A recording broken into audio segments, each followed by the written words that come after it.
ल गाइज अब म चाहिँ अब जर्मन यतापट्टि भयो, यता जर्मन उता चाहिँ स्विजरल्यान्ड।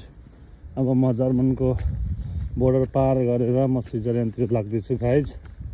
अब देखाउँछु स्विजरल्यान्डमा कस्तो छ भनेर।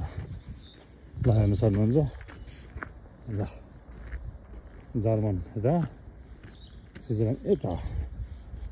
ल म स्विजरल्यान्डको गेट नागेर जाँदैछु। जाने बित्तिकै एकदमै राम्रो दृश्य देख्दै हुनुहुन्छ भने लाइक सब्सक्राइब कमेन्ट गरिदिनु होला। ल त्यहाँनिर चाहिँ एउटा के स्क्वेरल रहेछ, भित्र छिरिहालेको छ, देखिन्छ कि कहाँ गयो खै, देख्न डन्नै देखिन्छ त एकैछिनमा त्यहाँ मात्रै जान्छ। यस्तो राम्रो छ है। अब अझै राम्रो ठाउँ चाहिँ आउने बाँकी नै छ।